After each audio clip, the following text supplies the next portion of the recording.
I used to compare myself to others a lot. If it wasn't when I was going to the gym, it was with a colleague or with friends or people online, Facebook, Instagram. I used to be comparing where I was in my life to where they were.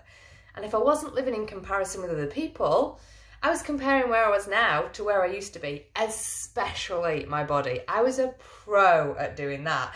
See, you've gained weight, you're not where you used to be. Look at that picture from 5 years ago. She looks better than you now. And as soon as I started to compare myself, that voice inside my head used to beat me up. Literally, it used to beat me up. And we all know what I'm talking about, that voice inside your head that has something to say about it. And the voice would say things like, see, told you, you don't have your shit together. You don't have all those things that they do. You're not as happy as they are. They're more ahead in life than you are. They're more financially abundant. Whatever that inner voice wanted to say, it would say it. But as soon as I went into comparison, it was almost as if it did have a megaphone and gave it permission to beat me up even more than I probably was already, which was probably happening a lot anyway. But as soon as I started looking outside of myself, and I'd look at the girl in the gym and I'd look at her body and be like, she's so toned, look at me, I don't look like that. Or I would look at someone's picture on social media of their really happy relationship, and because I wasn't in a relationship at the time, I would compare my singleness to their happiness in a relationship. So if you know that you can compare yourself, even maybe just a little bit, online or offline, your business, your life, your body, your relationships, your finances, where you are in comparison to your age compared to other people, whatever it might be, then these tips are 100% going to support you. Because when you compare, you literally give that voice, the inner critic, a megaphone. You give it the opportunity, the perfect platform to tell you all that you're not, to beat you up, to say, see, you don't have that. We've told you you've not got all that. And then you live in a place of lack. You actually live in not having. You literally live in unworthiness, you live in not enoughness, and that cycle can perpetuate and continue until you can actually stop comparing yourself, because it's not supporting or serving you or allowing you to show up as the best version of you possible. Not even mentioning whether it's allowing you to attract what it is that you deeply desire in your life. If it is greater financial abundance, if it is a different career or a relationship or a more successful business, whatever it might be, living in lack only attracts more lack. So I'm going to give you 2 tips today to deeply support you in stopping comparison for good. Let's stop it now, because no one wants to live in lack, right? So the first tip, whenever you see somebody, whether it's online or offline, in person at the gym or on social media, just remember that you see a highlight reel. You see one snippet, you see one picture or one moment of somebody's day. You have absolutely no idea what is going on behind the scenes. Absolutely none. You just see a snippet. Now, you might see somebody in the gym that has an amazing body and they're toned and tanned and lean and muscly and they look amazing, and you're comparing them to you.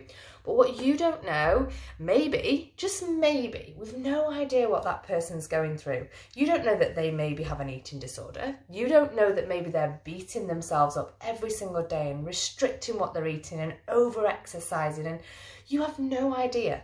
And we're not saying that that's happening, but you are just seeing a snippet of somebody's day, a snippet. And I use this example especially in business, and when we look at somebody else and we see something that they're doing and we're comparing where we are. Because, you know, we see these people that often are very productive and they're getting lots done and they're nailing success and they're doing all these different things, but you only see that. What about all the other stuff? And you might have seen the picture of the iceberg. You don't see what goes on underneath the water. You just see the tip of that iceberg. And if you've seen that meme out there, it's really powerful in actually showing you what you see. Oh, look at that iceberg. It's just like a tiny bit there, but really underneath it's just like this massive, huge iceberg. Think of the Titanic. They didn't know how big that iceberg was. So just think about that. Think about the highlight reel that you're actually seeing. And those people that look super productive and they're doing all this, underneath, maybe they're going home and they don't sleep at night and their anxiety is so bad and they're stressed and they're in thousands and thousands of dollars worth of debt. You have no idea, but you're comparing what you see. So when this happens and you look at the highlight reel, the key to stop getting yourself caught up in the lack is to send love. So in that moment, just send them love. Just send them some love and be like, that's amazing. That's so great that you are doing that right now. Just send love. Just send love. And you're not saying that they have it and you don't. You're just sending love out to what you see and what you don't see. And this is the key, because we can't just send love to a part, we're sending love to all of it. But it allows you to show up from a higher vibration, because when you're in lack, it's all the way down here. And when you're coming from a place of love, kindness and compassion, it's right up here on the emotional guidance scale. So you're actually lifting your own vibration and allowing you to shift out of how you're feeling in that moment, which is so important. So remember, what you see is just a highlight reel. What you see is just a snippet.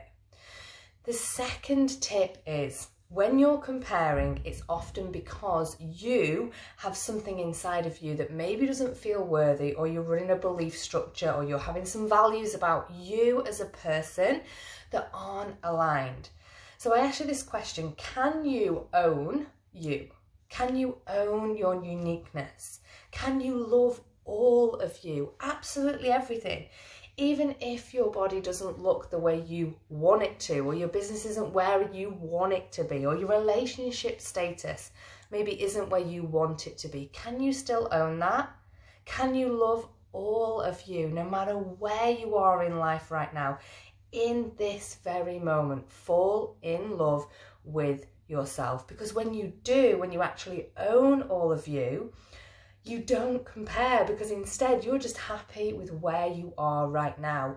And that doesn't mean you can't strive for something more. That doesn't mean you can't work towards having more financial freedom, working towards a more successful business, being in a relationship, but it means that you're happy in this moment. And you can only do that when you start to break away the limiting beliefs, the habits, the values that maybe aren't serving you anymore, and start to love yourself, truly, deeply love and own exactly who you are, because you are so unbelievably unique.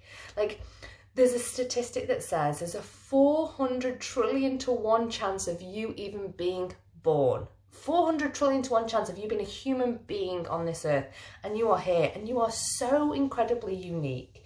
And isn't it about time that you started owning that uniqueness, started owning your worth and your value, and falling in love with yourself? Because I really want that for you. I don't want you sitting in a place of lack and what I don't have and not enoughness.